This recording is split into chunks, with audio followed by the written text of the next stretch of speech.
ایک نیک اور ایماندار تاجر رہتا تھا جس کا نام حکیم تھا۔ وہ کھجوریں بیچتا تھا اور ہمیشہ درست وزن کرتا، کبھی دھوکہ نہیں دیتا تھا۔ گاہکوں سے نرم لہجے میں بات کرتا اور کبھی ناجائز منافع نہیں کماتا۔ ایک دن نبی کریم بازار سے گزر رہے تھے۔ انہوں نے حکیم کو دیکھا کہ وہ انصاف سے کھجور تول رہا ہے، نہ کم نہ زیادہ۔ رسول اللہ نے مسکرا کر فرمایا، تاجر جو ایمانداری سے کام کرتا ہے وہ قیامت کے دن انبیاء، صدیقین اور شہداء کے ساتھ ہوگا۔ یہ سن کر باقی دکاندار حیران رہ گئے۔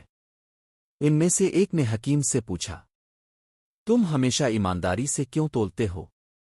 اگر تھوڑا سا وزن کم کر لو تو زیادہ منافع ہوگا۔ حکیم نے مسکرا کر جواب دیا، میں دنیا کے فائدے کے بجائے اللہ کی رضا چاہتا ہوں، اور جو اللہ کو راضی کرتا ہے اللہ اسے کبھی نقصان نہیں دیتا۔ اسی دن کے بعد بہت سے دکانداروں نے توبہ کی اور عہد کیا کہ وہ بھی اب ایمانداری سے کاروبار کریں گے۔ اللہ تعالیٰ ایماندار لوگوں سے خوش ہوتا ہے اور انہیں دنیا و آخرت میں کامیابی عطا کرتا ہے۔